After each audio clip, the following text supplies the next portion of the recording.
Une liaison chimique se forme lorsque les atomes sont plus stables à une certaine distance les uns des autres qu'ils ne seraient s'ils étaient plus proches ou plus éloignés. Si nous devions faire un graphique de ce que cela donne, l'axe X devrait montrer la distance entre les atomes et l'énergie se trouve sur l'axe Y. Un lien se formera s'il y a un minimum sur notre graphique, comme une vallée. Tant que l'atome manque d'énergie pour s'échapper de la vallée, il reste dans le lien. La profondeur de cette courbe nous indique donc la force du lien, ou la quantité de chaleur ou de travail qu'il faudrait pour pousser l'atome vers l'autre de la colline et hors de la vallée. Les liaisons covalentes dans les solides non métalliques ont des côtés tranchants et sont très profondes. Le nombre peu élevé d'électrons si proches du noyau signifie que la longueur des liaisons ne change pas beaucoup et qu'il faut une grande quantité d'énergie pour la modifier. Pensez à un diamant, où chaque atome de carbone est très stable dans sa position, partageant ses 4 électrons de valence avec 4 autres carbones, complétant ainsi les couches les uns des autres. Il faut beaucoup de chaleur pour les laisser se déplacer, ce qui rend le diamant très dur, résistant aux acides ou bases, et très mauvais pour la transmission de chaleur. Le diamant peut brûler, mais seulement si les cristaux sont à l'échelle nanométrique, et même alors, ils ne sont pas très combustibles. La situation est similaire à celle d'autres solides non métalliques, mais la profondeur de la vallée peut changer en fonction des éléments et même de l'emplacement des atomes. Le carbone dans le graphite se comporte différemment que dans une seule couche de graphite, ce que nous appelons graphène, qui est différente de 2 couches de graphène, ou si la couche est roulée en tube ou en boule. Pour les métaux, c'est autre chose. Les solides métalliques partagent toujours des électrons, mais comme les métaux peuvent devenir plus stables en perte des électrons, ils ne sont pas étroitement maintenus entre les noyaux.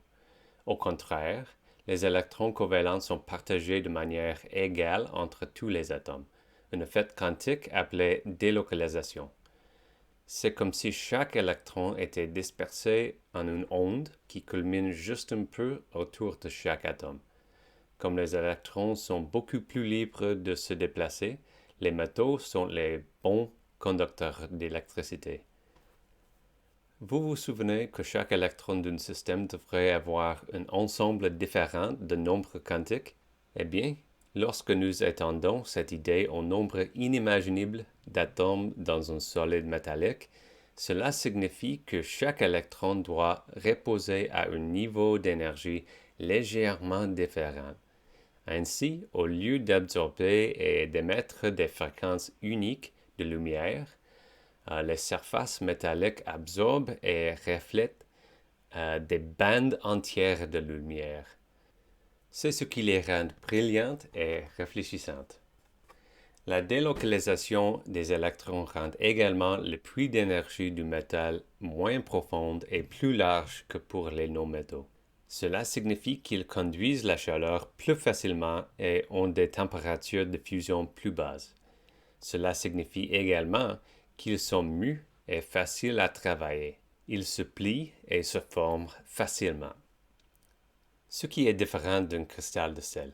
Les sels ou réseaux ioniques sont constitués d'ions qui maintiennent leurs électrons étroitement liés à chaque noyau atomique et ne sont maintenus ensemble que par attraction électrostatique.